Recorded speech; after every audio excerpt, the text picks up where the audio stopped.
This summer, serve up the Cookout Classics, Oscar Mayer hot dogs and Heinz mustard. Grill up a dog, add classic yellow mustard, or loaded Chicago style. We all know it's not a cookout without Oscar Mayer and Heinz. Welcome to Burning Daylight Sports with Matt McKinley, Eric Winkler, and Jake Rehnquist. Join us every Tuesday for betting lines, hot takes, and a whole lot of fun. Well, welcome back, Daylight Burners. Coming in hot Friday morning here on the West Coast, about 11 o'clock. What is it? 11:10 a.m. All right. Straight out of Yerington, Nevada. We're covering it all in baseball today. So Yankees, Cubs, Rays, and Braves all kept doing what they needed to be doing.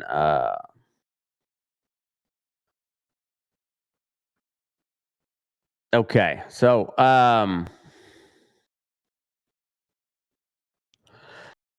Yankees, Cubs, Rays, and Braves all kept doing what they should. Kept doing what the standings say they should do. My A's, your A's, they straight up dogged the Phillies last night. Papa Shea Langoliers, Bangoliers, coming off paternity leave. Brand new daddy hit a 2-run homer in the top of the first, followed up with Granddaddy Rook hitting another 2-run shot. It was what we needed. It was good to get the catcher back. Congrats to the new dad. And just picking up right where he left off. That dude has been mashing this year. All right, so the Cubs are riding a 9-game win streak while the Reds are on a 7-game skid. And they're in the same division. And as I said yesterday, the Reds went from tied for first to dead last in the division, all while still being above 500. So tonight we got Chris Sale at Dodger Stadium. We got Max Fried in Milwaukee taking on Misiorowski. And Chase Dollander for the Roccos going into Philly to see if he can continue what he's been doing against Jesus Luzardo and the Phillies, who have been red hot. All right, so it was a big day on the on the side of beatdowns for sure. Pitching mostly held serve except for the. So it was a big arm day with a side of beatdowns, is what I meant to say. I'm reading from a teleprompter here, and I'm just gonna skim. I don't do very good at just reading, but I do like to have notes here. But anyway, it was mostly the arm standouts yesterday, including on the beatdown, because in all the mix there, JT Ginn went 8 innings of 1-run ball, allowed a single solo shot to Kyle Schwarber, 1 Schwarbomb, and that was all for JT Ginn. And that's a guy who has not gone particularly deep into games, so that's awesome against a really good lineup who had been hot. Kind of torched us the night before. All right. So on the pitching side, Shota Imanaga keeps doing what he does. He picked up the W as the Cubs handled the Reds 8-3 to push to a 26-12 and stretch their win streak to 9. Well, Rhett Lauder ate the loss. Mitch Keller, he outpitched Zac Gallen down there in the desert. Really good game. I was watching that. And it was just a classic pitcher's duel. And the Pirates walked out of Chase Field with a 4-2 win, drops Arizona to 17-9, bumps the Buccos up to 21-17, and that it was a real honest to God ace versus ace win for Mitch Keller, who, as I said, has been statistically the best pitcher for the Pirates this year, in spite of Paul Skeens still probably going to win the Cy Young. But if Mitch Keller keeps pitching like that all year, look out for Pittsburgh. Matthew Liberatore picked up the W in the Cardinals 2-1 grinder over the Padres. Rodriguez wearing the L for San Diego. It's another start where the St. Louis rotation looked for real. like dependable starting pitching, and they're up to 22-15. They're 8-2 over their last 10. And back over to my A's, your A's. If you're listening to this show, you're just going to become an A's fan by default. But in the beatdown over Philly, JT Ginn was a winner. While the top prospect for the Phillies, Andrew Painter, he had to wear it yesterday, and that's not the script the Phillies were hoping for when they brought him up. But also, welcome to the big leagues, kid, huh? This West Sacramento lineup can mash. The bats went off, so A's the headline there, 12-1. Full dismantling at Citizens Bank against a club that is still a contender despite the real slow start. Bumps us up to 19-18, and the Phillies still kind of treading water. They're at 17-21. Yankees crushed the Rangers. Hedrick with the win. Gore on the loss. Gore's had some tough luck this year. He's pitched pretty well, but he's had some tough luck. All right, that puts the Yankees at 26-12. Stayed tied for the best record in baseball. Cubs piled on 8 on the Reds, and we talked about them. Tampa is another one. Anyway, the Cubs look pretty locked in, and the makeup game from May 5th, the Rockies finally got their win. I took the Mets 6-2 with what was his name? Myers. Myers hit a grand slam in the bottom of the 8th for the go-ahead. Good job for the Roccos. So around the league, the Rays kept their foot on the throttle. In Boston, they won 8-4 with is that Bidgie picking up the dub, and Bennett getting the loss. Tampa's 25-12, riding a 7-game win streak, and they're 9-1 in their last 10. The Marlins walked off a 4-3 weirdo down there in Baltimore. It was a throwing error that walked it in. Foucher is the winning pitcher, and Kittredge on the loss. In a game that left both clubs sitting at 17-21. Nationals beat the Twins 7-5. Poulin for the winner, and Klein on the loss. And Varland slamming the door shut on the close. The Guardians dropped 8 on the Royals to push to 20-19, and they're back on top of the American League Central. And that is the only club in, much like the West, we got one team above 500. So let's go into the standings real quick.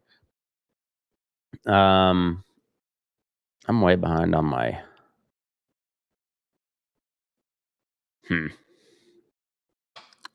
There we go. All right, on the standings, starting on the American League, and we're going west to east because I'm out here on the West Coast, and that's how I like it. I'm a West Coast biased type of guy for the most part. Anyway, A's atop the West at 19-18. We're 5-5 over the last 10. We're a game and a half up on the Mariners, who are 18-20. They're coming. But they've been 5-5 over their last 10, so playing 500 ball and kind of acting like it. The Rangers, they're 3-10 or 3-7 over their last 10. They're at 17-20 on the year. I would expect them to hang around. The offense isn't particularly exciting. Brandon Nimmo's been pretty good this year. Corey Seager does what Corey Seager does, but that has got a really, really deep pitching staff. That starting rotation is pretty loaded. Angels, they're 4.5 games back at 15-23. They're on a 2-game win streak, but they're 3-7 over their last 10, and they don't look very good. The Astros, they suck. 15-23, 4.5 games back. Carlos Correa out on the year. They're playing 500 ball over their last 10, which is an improvement for them. In the Central, Guardians atop, game and a half up on the Tigers. They're at 20-19, 5-5 over their last 10. There's a whole lot of 500 ball and sub 500 ball in these two divisions here. the AL West and Central. And it's hard to say that they're good divisions at this point. It's still early. But it's kind of ugly. Even as a big time A's homer, it's just kind of. I don't know how we're atop the division, but I'll take it. I will take it. Tigers are 18-20. Framber Valdez being suspended after his brawl. I think that's kind of horseshit. But they're on a 3-game losing streak. They're 4-6 over their last 10. 18-20. But they are the only team in the division with a positive run differential. So it's we'll see how the pitching plays out. See how long Scooble's out. Framber Valdez, we'll see if he has any more antics. He's starting to become a nuisance, it seems like. White Sox in third place, climbing the ladder. The White Sox at 17-20. They're 2 games off the lead. 6-4 over their last 10. They have lost 2 straight. Royals at 17-21. They're 2.5 games back. 6-4 over their last 10. They're on a 2-game skid, but they've been playing pretty good ball as of late. So look out for the Royals. And the Twins are 16-22. They're 4-6 over their last 10. 3.5 games back, and they suck. Over on the East side, Yankees are dominating, 26-12. But so are the Rays, 25-12. They're half game out of the lead. Yankees 8-2 over the last 10, and the Rays at 9-1. The Yankees have like a plus 81 run differential. It's an absurd amount of runs that they've put up on everybody else. And I think the Braves are just right behind them at 79 or something like that. Orioles at 17-21, 9 games back. They're 4-6 over their last 10, losing a really stupid one to the Marlins yesterday. They got the A's coming to town, so they better look out. We're about to do some damage in Baltimore, I feel like. Baltimore's kind of, I don't know what the hell to think about them. Blue Jays kind of the same thing. They should be better. But they haven't shown it. They've lost 4 straight. They're at 16-21, 9.5 back. 4-6 over their last 10. Red Sox at 16-22. They're 10 back, 5-5. That looks pretty dismal over in Boston. All right, over on the National League side, in the West, we got the Dodgers on top, 23-14. Padres dropping 1 last night. They're a full game back at 22-15. Dodgers are playing 500 ball over their last 10. Padres 4-6 over their last 10. D-backs 3-7 over their last 10. They're at 17-19, 5.5 back of the division. Rockies 4th place, half game up on the Giants. 15-23, 3-7 over their last 10, but they did snap a 7-game losing streak. I think 7 or 8 game losing streak. So I guess it'd have to have been 7. Anyhow, got the dub yesterday, hoping to be competitive against the Phillies in Citizens Bank.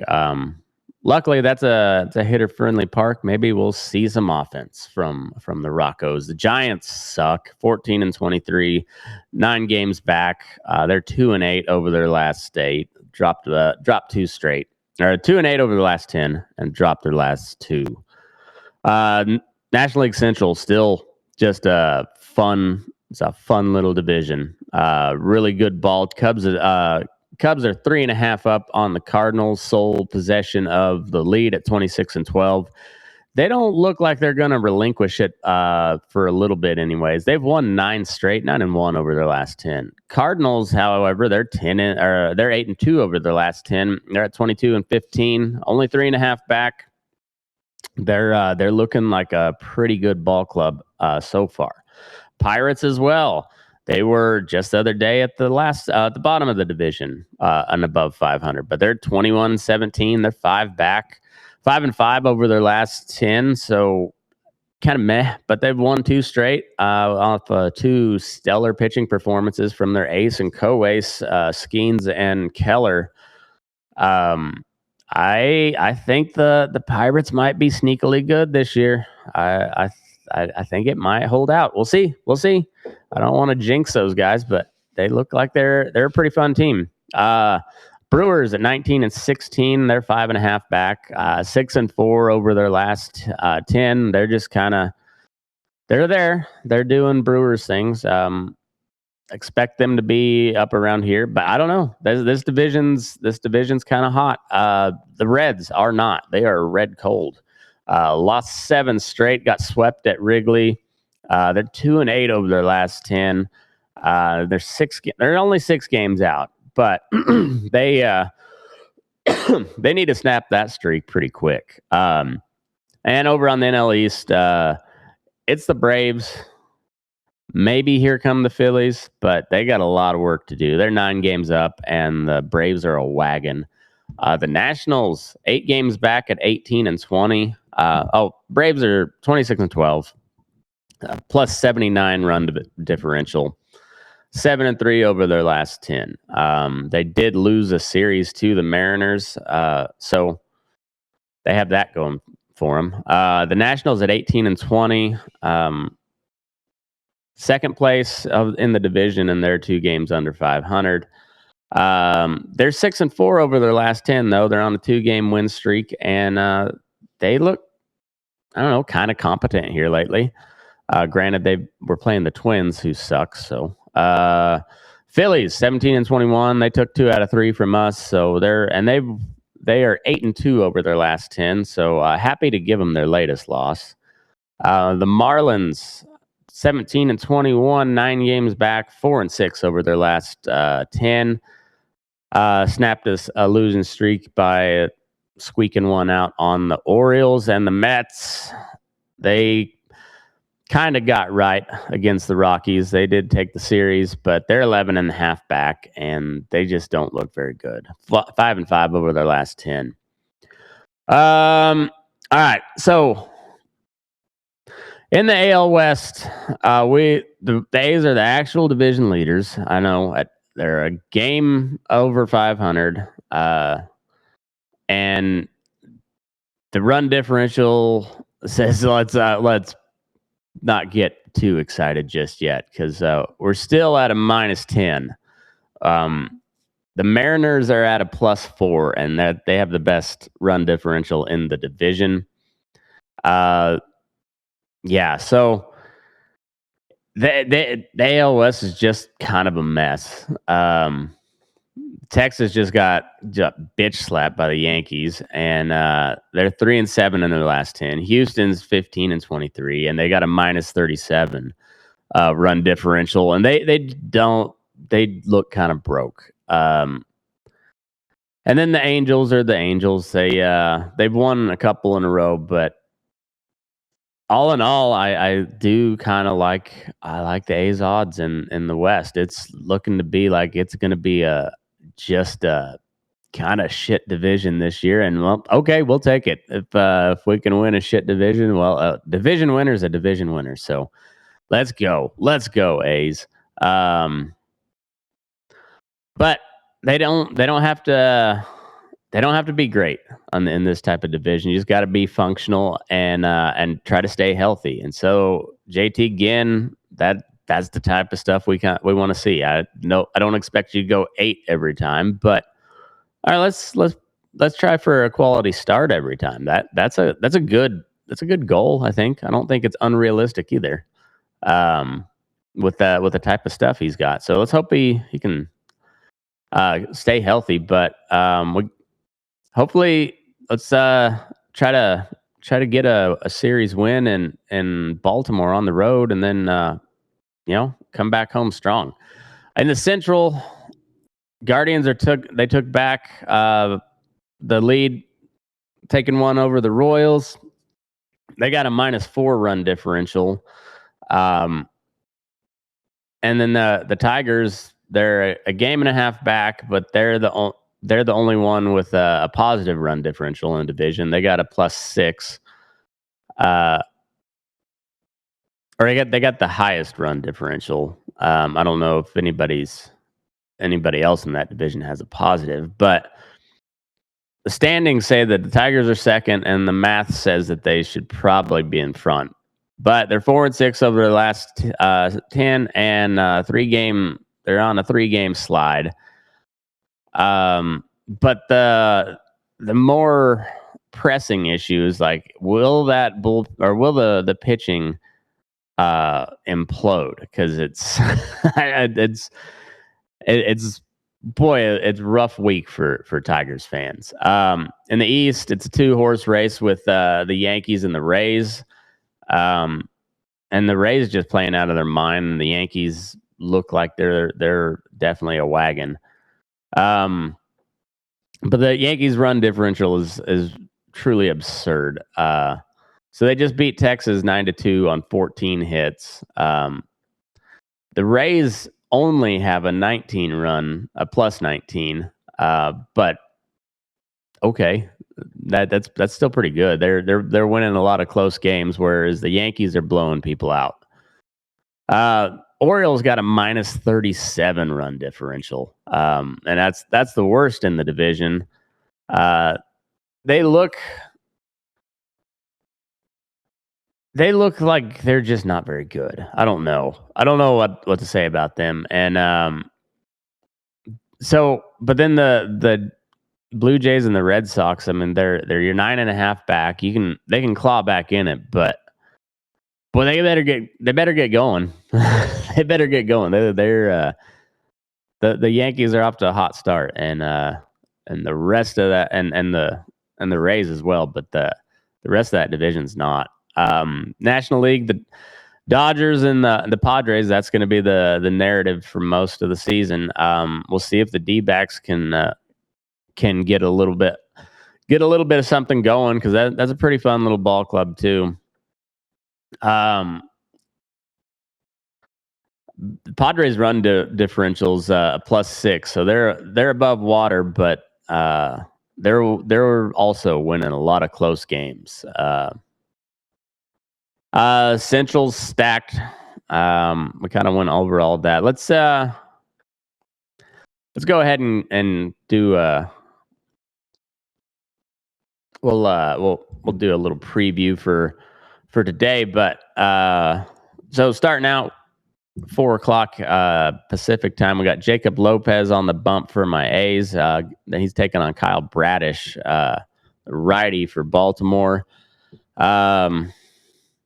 A's head into Camden Yards at 19-18, and as the division leader. And Bradish is a legit problem when he's throwing right, but they haven't been playing very well lately. So we're looking to roll. That's what I'm hoping for. Rockies take on the Phillies. Chase Dollander tonight versus Jesus Luzardo. Dollander on the road in a hitter's park. I think that's a good watch. So he's got electric stuff, and he's headed into Philly on a lineup that just got embarrassed last night at home. Even though they did hit us that series, they got just blanked almost yesterday. So we'll see if Dollander can follow up, or if they jump all over him. Tigers at the Royals, we got Keider Montero versus Chris Bubich, who has just been carving up lefties this year. Detroit's on a 3-game skid, but we'll see if they can get Montero to throw some strikes. And Bubich is tough on lefties, but the Tigers looking to get right against the Royals. We'll see. So on the marquee national matchups, we got Chris Sale taking on Emmett Sheehan in Dodger Stadium. The two best run differential teams in the National League, and in the same building with Chris Sale on the bump. So it's that's a good watch. That starts at 6:40 Pacific time. Yankees at the Brewers. We got Max Fried on the bump against Jacob Misiorowski. That's a great matchup. Two electric arm. Max Fried's a great pitcher, and like proven great. And Jacob Misiorowski is filthy. Guy's a hoss. So we'll see. We'll see how that one is. Brewers are quietly got a plus 46 run differential, and they're probably better than their record shows. But we'll see. Misiorowski's running it up there at 100+ mile an hour. So that's always fun to watch. Rays at the Red Sox. We got Jesse Schultens versus Conley early. Tampa's on a 7-game heater, 9-1 in their last 10, and they walked into Fenway last night and went ahead and just smacked them. So Sox are 16-22. They're 10 back, and they suck. Cubs at the Rangers. We got Ben Brown versus Kumar Rocker. Cubs are running a 9-game heater, and Kumar Rocker is a pretty interesting pitcher to watch. He's got some good stuff. He's an Indian. He's the first Indian, India Indian, not feather. Anyways, he's the first Indian-born player in the MLB, and he's got some good shit. He's been okay. We hit him pretty good, I think. All right. The rest of the board, we got the Astros at the Reds. The Reds looking to get right. I hope they do. Astros, yeah, they can eat a dick. Angels at the Blue Jays. That's also just kind of gross. Dylan Cease on the mound. If you're a betting guy, I would bet the over on strikeouts for him. The Angels do strike out a lot. And Dylan Cease has been pretty good this year. Nationals at the Marlins. It's kind of a whatever game. Forrest Griffin versus Bobby Snelling. Twins at the Guardians. Parker Messick is a fun pitcher to watch. Connor Preeling on the bump for the Twins. Two young lefties. I mean, if you're bored, I guess. Mariners at the White Sox. Emerson Hancock versus Sean Burke. Mariners just beat the Braves, so they're feeling good. And White Sox dropped their last two to the Angels.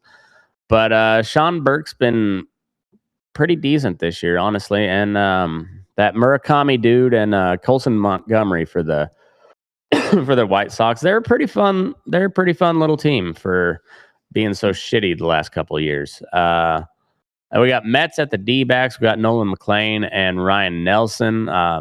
Mets are dumpster fire, and the D-backs are trying to stay in the mix of a pretty top-heavy National League West.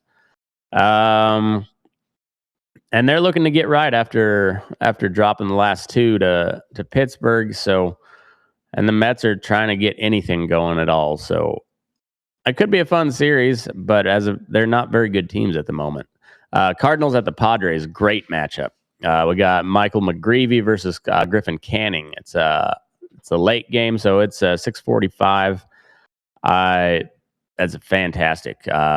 Cards just took the front end of this series 2-1 behind Liberatore, so they're 8-2 in their last 10, and they're 3.5 back of the Cubs.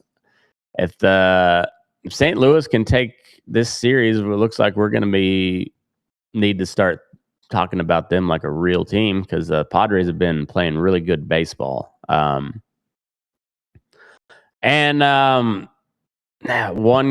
dropped a game back of another game back of the Dodgers, I guess, so full game. And boy, you can't afford that against a team like the Dodgers. Pirates at the Giants.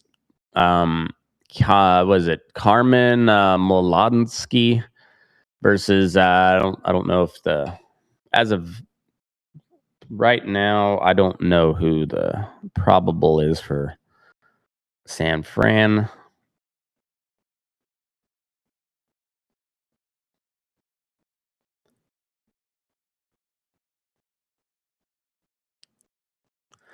No, they haven't announced a starter yet. So, there's some good baseball tonight. So, yeah, before we go, my picks for the night to watch, Sale versus Sheehan in Dodger Stadium, Fried and Misiorowski in Milwaukee, Dollander, Chase Dollander and the Rockies going into Philly, and Jacob Lopez on the bump for your A's in Baltimore. I'd like to see the Reds get right against those stupid damn Astros, and yeah, we'll be back here tomorrow to talk about all of it. So enjoy your baseball and move your ass. We're burning daylight. Ryan Reynolds here from Mint Mobile. I don't know if you knew this, but anyone can get the same premium wireless for $15 a month plan that I've been enjoying. It's not just for celebrities. So do like I did and have one of your assistants switch you to Mint Mobile today. I'm told it's super easy to do at mintmobile.com/switch. Upfront payment of $45 for 3-month plan, equivalent to $15 per month required. Intro rate first 3 months only, then full price plan options available. Taxes and fees extra. See full terms at mintmobile.com.